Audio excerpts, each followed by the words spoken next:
ঢাকায় সার্জিও কোরের এজেন্ডায় চীন ও ইনক্লুসিভ রাজনীতি নিয়ে কথা হবে। আরো শোনা যাচ্ছে এই একই ইস্যুতে মোদি ট্রাম্প একমত হয়েছেন পর্দার আড়ালে। তাহলে কি শেখ হাসিনার দেশে ফেরা সহজ হয়ে গেল? আপনার কি মনে হয় এই অ্যাঙ্গেলগুলো কি বলে ফরিদ ভাই? ধন্যবাদ আপনাকে, সেই সাথে আপনার দর্শকদের অনেক অনেক শুভেচ্ছা। আজকে হয়তো দীর্ঘক্ষণ কথা বলতে পারবো না, যেহেতু কিছুটা অসুস্থ। তবে আপনি যে শিরোনামটা দিয়েছেন সেটার নিঃসন্দেহে সেই শিরোনামের সাথে বাংলাদেশের এবং ভারতের আমেরিকা রাজনীতির একটা সম্পর্ক আছে, কোনো সন্দেহ নেই। আপনি যেটা লিখেছেন যে ঢাকায় চীনকে রুখতে, নিঃসন্দেহে চীনকে যদি তারা রুখতে চায়, আমেরিকার শত্রু তালিকায় কিন্তু ভারতের নাম কিন্তু আগে না, উপরে না। আমেরিকার শত্রু তালিকায় কিন্তু রাশিয়া, চায়না এগুলো লেখা আছে, ইরান এগুলো লেখা। তো সঙ্গত কারণেই শুরু থেকেও বলেছিলাম, বা এটা স্বাভাবিক, এটা এর জন্য বেশি পাণ্ডিত্যের দরকার নাই, যে ভারতের সাথে এবং বাংলাদেশ আওয়ামী লীগের সাথে আমেরিকার আবার সুসম্পর্ক সৃষ্টি হবে, কোনো সন্দেহ নেই। কারণ আওয়ামী লীগ সরকার ক্ষমতায় থাকতে তাদের পক্ষে বন্দর নেওয়া বা এই সমস্ত অসম চুক্তি, করিডোর এগুলো অসম্ভব ছিল, কখনোই সম্ভব ছিল না। সঙ্গত কারণেই তারা সেই সরকারকে উচ্ছেদ করতে সহযোগিতা করেছিল। ভারত, আওয়ামী লীগ এবং আমেরিকার একটা সুসম্পর্ক হবেই। তখন দেখবেন এখন যারা আমেরিকাকে বলেছে পরীক্ষিত বন্ধু, যেমন জামাত বলেছে, তারপর অন্যান্যরা যারা খুশি আছে, ঠিক এটার যখন উল্টা ঘটবে, তারপরেই দেখবেন যে এই বিএনপি, জামাত, হেফাজত, চরমনাই পীর, আমার ভাবির ছেলেরা তখন কি বলবে জানেন? এই যে সব কাফের একসাথে হয়েছে, যে ভারত আর আমেরিকা সব কাফের, ইসলাম এই জন্যই বলেছে মুসলমানদের সাথে বন্ধুত্ব করো না। এখন কিন্তু তাদের কাছে বন্ধুত্ব খুব ভালো লাগতেছে। আপনি বরং দেরি হয়ে গেছে 2 বছর, অনেক সময়, প্রায় 2 বছর হতে চললো, প্রায় 2 বছর, তাই না? প্রায় 6 মাস, অর্থাৎ ডিসেম্বর আসতে আসতে তো 2 বছর প্লাস। আপনার এরা এই মুহূর্তে 2 বছরই তো, এই তো আগস্ট মাসেই তো, আগস্ট মাসে 5 তারিখে আসলে তো 2 বছর হয়ে গেল। তো এই 2 বছর আর 2 বছর কয়েক মাস হয়ে যাবে ডিসেম্বর আসতে আসতে। এতদিন বরং আমেরিকা বসে আছে, এটাই বেশি। কারণ এই মুহূর্তে পাকিস্তানের যেভাবে প্রভাব বাংলাদেশে পড়েছে, তুরস্কের প্রভাব যেভাবে বাংলাদেশে পড়েছে, সেই সাথে চায়নার যে প্রভাব পড়েছে, আপনি শুধু চায়নার কথা লিখেছেন। আমেরিকা কিন্তু চায়নার চাইতে কমও বিশ্বাস করে পাকিস্তানকে। সে পাকিস্তানকে নিয়ে খেলে, যেমন একজন সাপুরে, সে কিন্তু সাপ নিয়ে খেলে, তার বাক্সতে সাপ থাকে, কিন্তু সে কিন্তু সাপকে বিশ্বাস করে না। আর যদি বিশ্বাসও করে, তার কিন্তু দাঁত ভেঙে তারপরে রাখবে, অবিষাক্ত করে তারপরে রাখবে। নিশ্চয়ই বিষাক্ত সাপকে, আমি সাপুরদের সাথে চলেছি, আমি সাভারের সাপুরে সহ জামালপুর, ময়মনসিংহে যে সমস্ত সাপুরেরা আসতো তাদের সাথে চলতাম এক সময়। তারা কিন্তু খুবই সতর্ক থাকে, বিষাক্ত সাপ থাকে না তা কিন্তু না। বিষধর সাপকে তারা মজবুত করে আটকে রাখে, যেগুলো অবিষধর সেগুলোর তারা গুরুত্ব দেয় না, যেগুলো তাদের ভাষায় বিষদাঁত ফেলে দেওয়া হয়। তো বিষদাঁত ফেলে দিলেও কিন্তু ঝুঁকি থাকে, যে কোনো সময় তার বিষ সেই আবার ফিরে আসতে পারে। সেই জন্য কিন্তু তার একটা ভয় কাজ করে তাদের। তো এই তুরস্ককে কিন্তু আমেরিকা একটু বিশ্বাস করে না। সে জানে ঐতিহাসিকভাবেই, মানে আপনি যদি সেই ব্রিটিশের আমল, মানে আমাদের দেশে ব্রিটিশ আমল, তার মানে মুঘল আমলকালীন, বা যখন এইখানে তুর্কিরা আসতো, আরবরা আসতো, পর্তুগিজরা আসতো, সেই সময়ের কথা বলতেছি, সেই 1500 শতকের কথাই ধরেন।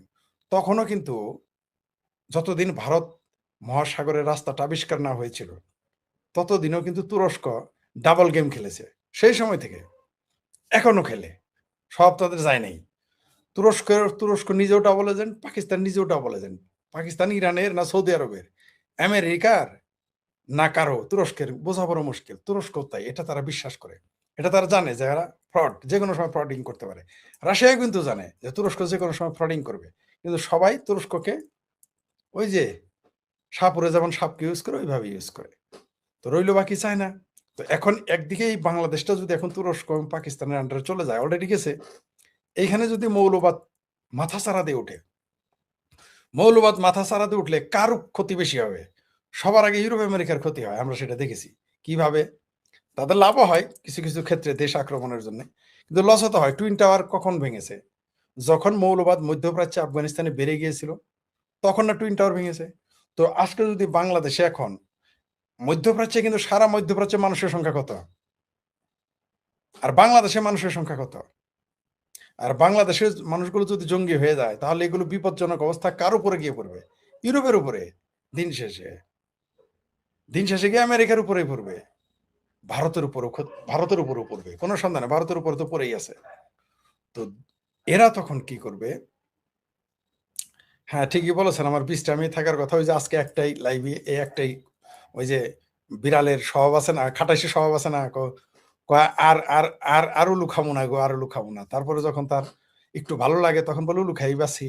তো এরকম আমার মা, আজকে সবই ক্যান্সেল করেছি, কালকে তো একটাও করি নাই।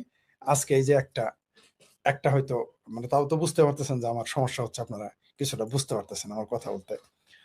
মানে আমাকে ফোন ফোন লাইভে তো দূরের কথা, আমার ফোন রিসিভ করার পর্যন্ত না করে দিয়েছে, যে কোনো কারোর সাথে যেন ২-৩ মিনিটের উপরে কথা না বলি। এইভাবে ডাক্তার নিষেধ করে দিয়েছে। মানে এই গত সোমবারে তো বলেছিলাম যে দেখা করবো ডাক্তার, এইবার দেখে আরো রাগ করেছে আমার উপরে। যাই হোক, যেটা বলতেছিলাম, তো যার জন্যই এটা মেনে নিয়েছি। হয়তো একটা লাইভ সারাদিনে হয়তো পাবেন, হয়তো একটা, তাও একটাও নাও থাকতে পারে সারাদিনে। যা বলছিলাম যে আমেরিকা কখনোই বাংলাদেশের যে বর্তমান অবস্থা, তারা তাদের স্বার্থ হাসিল করে নিয়েছে। তারা করিডোর নিয়ে নিয়েছে, তারা তারা বন্দরও নিয়ে নিয়েছে, তারা চুক্তিও করে ফেলেছে। এখন আমেরিকা দেখলো যে মার্কেট সাজাইলো সে, অর্থাৎ দোকান দোকান একটা মার্কেট সাজালেন আপনি, ওই মার্কেটে ব্যবসা করতেছে আমি, তাহলে তো আপনার লস। তো আমেরিকা এখন দেখলো কি মাখাইলাম কি হইলো, ছাতু মাখাইলাম গু হইলো। সঙ্গত কারণেই এখন ভারত এবং আমেরিকার কমন এনিমিকে চায় না। তো সঙ্গত কারণেই এখন তারা ঐক্যবদ্ধ হবে। এর জন্য তো বিশেষজ্ঞ ডক্টরেট ডিগ্রির দরকার নাই রাজনীতিতে, এটা কমন সেন্সের ব্যাপার। নিঃসন্দেহে পশ্চাৎ ভারতের বিরোধিতা করবে, করতে চাইবে, কোনো সন্দেহ নাই। কিন্তু তার মানে এই না তারা চাইনাকে ঢুকতে দিবে। আবার এখানে ভারতে কিন্তু দুই দিকে, অনেকেই বলতেছে ভারত চাপে আছে, ভারত কিন্তু দুই দিকে সুবিধাপ্রাপ্ত। এখানে আমি ভারতকে উইন উইন পজিশনে দেখতেছি। চাইনাও কিন্তু চাইবে না যে আমেরিকা এখানে প্রতিষ্ঠিত হোক, এটাও কিন্তু একটা ব্যাপার আছে। চাইনা, কারণ ভারত তো চাইনার তুলনায় দুর্বল শক্তি, তো দুর্বল শক্তিকে আবার তারা ওয়েলকাম জানাবে। কিন্তু আমেরিকা তো অত্যন্ত সবল শক্তি, তাকে তো ওয়েলকাম জানাবে না আমেরিকা, চায়না। তো এইখানে একটা আরেকটা জটিলতা সৃষ্টি হবে। অন্যদিকে আমেরিকার সেম কেস, যে ভারত দরকারে উঠে আসুক, কিন্তু চায়না যেন আর শক্তিশালী না হয়। চায়না যেন বাংলাদেশ সহ, আপনি যেটা বললেন, যেটা আমার সাথে আপনার অফ দ্য রেকর্ডে কথা বললো, সেটা হলো যে সমুদ্র এরিয়া, জলসীমানা। জলসীমানা দেখেন, পুরো আরব সাগর থেকে শুরু করে, পুরো আরব সাগর থেকে শুরু করে ভারত মহাসাগর হয়ে অস্ট্রেলিয়া পর্যন্ত। অনেকে হয়তো এটা জানে না, আমি অনেক এটা নেভিরা জানে, আমি অনেক বিশেষজ্ঞদের সাথে বাংলাদেশে কথা বলছি, বুধ এটা জানে না। সেটা হলো আরব সাগর থেকে একেবারে ভারত মহাসাগর হয়ে অস্ট্রেলিয়া পর্যন্ত, এগুলো কর্তৃত্ব কিন্তু ভারতের, এবং এখানে ভারত কিন্তু খুব শক্তিশালী। তো এখন চায়না যদি এখানে ঢুকে যায় তাহলে এটা আমেরিকার জন্য ঝুঁকিপূর্ণ হয়ে যাবে। সঙ্গত কারণে আমেরিকা কোনো না কোনো একটা সময়, এই যে আপনি পাশ্চাত্যের কূটনীতিবিদদের দৌড়ঝাঁপ দেখতেছেন, সেটা আমেরিকার হোক ইউরোপের হোক, তারা যে বাংলাদেশ ভারত সহ বিভিন্ন জায়গায় দৌড়াচ্ছে। আমার ভাবির ছেলেদের কাছে কখনো যায় এই পাশ্চাত্যের রাষ্ট্রদূতেরা, কখনো মামুনুল হকের মতো জঙ্গির কাছে যায়, কখনো বাংলাদেশের ধর্মমন্ত্রী নোটিশ ছাড়াই নিজেই দেখা করতে যায় তাদের সাথে, কখনো বিএনপির সাথে দেখেন। আবার ওইদিকে যেটা আপনি যেটা শেষে লিখেছেন যে আহ, শেখ হাসিনা আপনি লিখেছেন, সবগুলোর সাথে একটা মিল আছে এখানে, কোথাও না কোথাও একটা বিনি সুতার মালা আছে। যেমন যে শেখ হাসিনা বলতে পারতেন আমি আসবো, বা যেটা তিনি বলে এসেছেন যে আমি আসবো, এটা নিয়ে কত তারা ট্রল করেছে দেখলাম। বাংলাদেশে যত চিঙ্কুবাম আছে, বিএনপি জামাত হেফাজত বাবির পোলারা কত ট্রল করলো, কিন্তু যখন তিনি ডেট ফিক্সড দিলেন তখন বললেন আসতে দিব না। এখন আবার একটু সুর পাল্টেছে দেখলাম, যে অবশ্য আমি ফেসবুকে নাই, নিউজে নাই, দেখতে পারতেছি না, তাই অনেক কিছু জানি না। তো যতটুকু সংক্ষিপ্ত সময় দেখেছি, তারা এখন বলতেছে শেখ হাসিনা আসলে জেলে ভরবে, তাকে ফাঁসি দিবে। কেউ বলতেছে ফাঁসির দড়ির সাথে নিয়ে আসেন, আগে বলছে ফাঁসির দড়ি তারা রেডি রেখেছে, এখন বলছে ফাঁসির দড়িও নিয়ে আসেন। কয়দিন পরে এটাও বলতে পারে যে আপনি জল্লাদও নিয়ে আসেন, এটাও বলতে পারে, কারণ অলরেডি বলে ফেলেছে কোনো কোনো নেতা।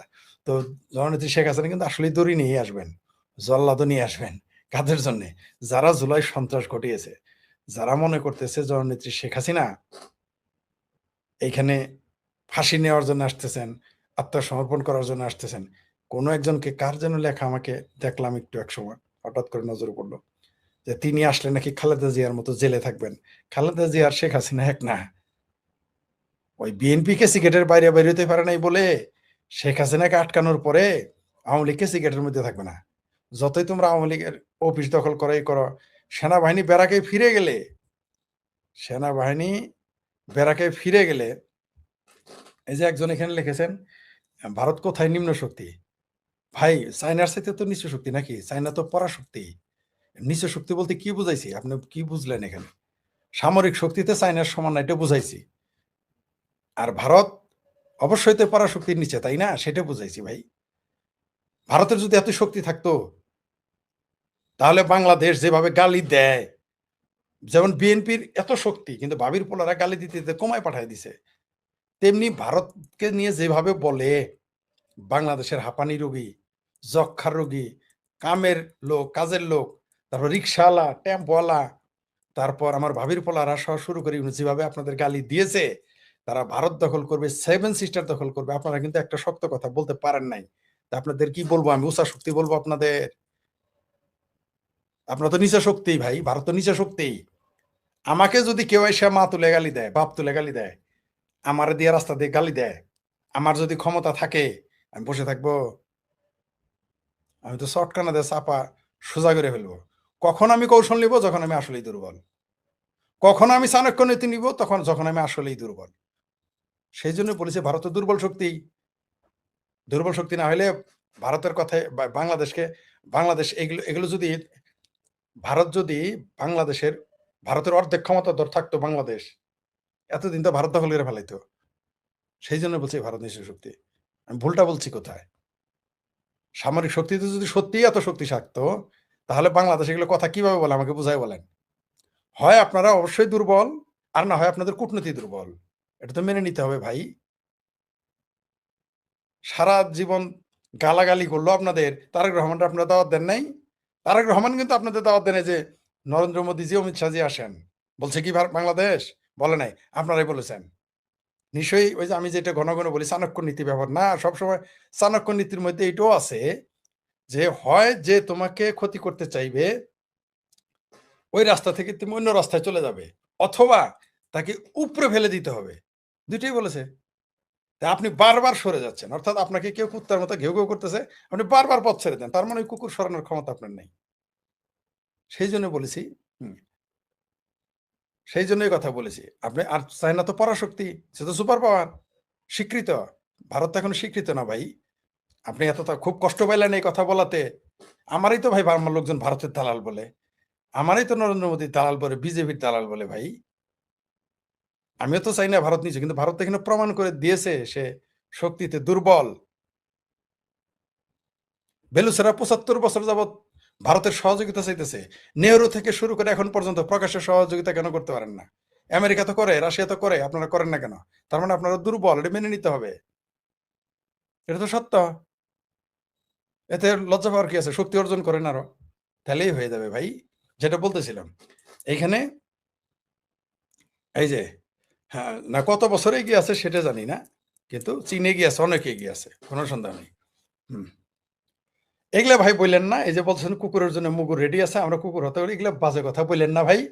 এগুলো হলো ভাই ওই যে মানে কি বলবো, পালিশ করা কথা। এগুলো হলো পালিশ করা কথা।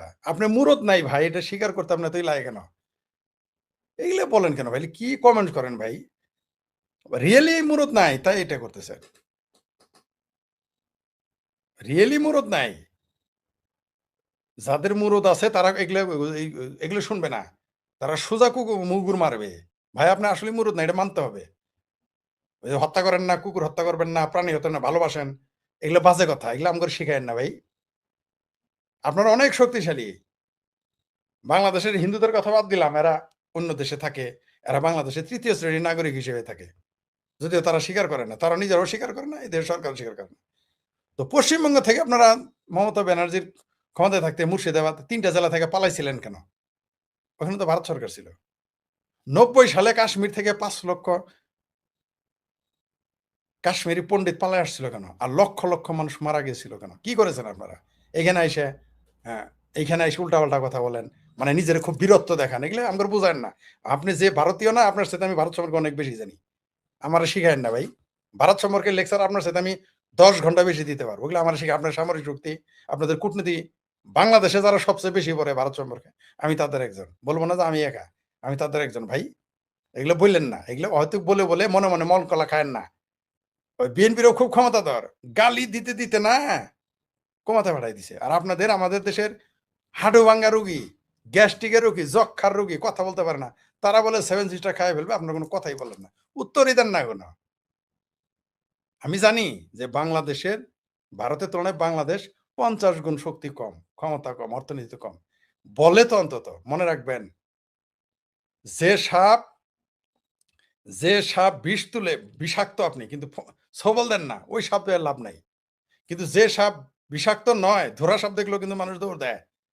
গোখরা সাপ দেখলেও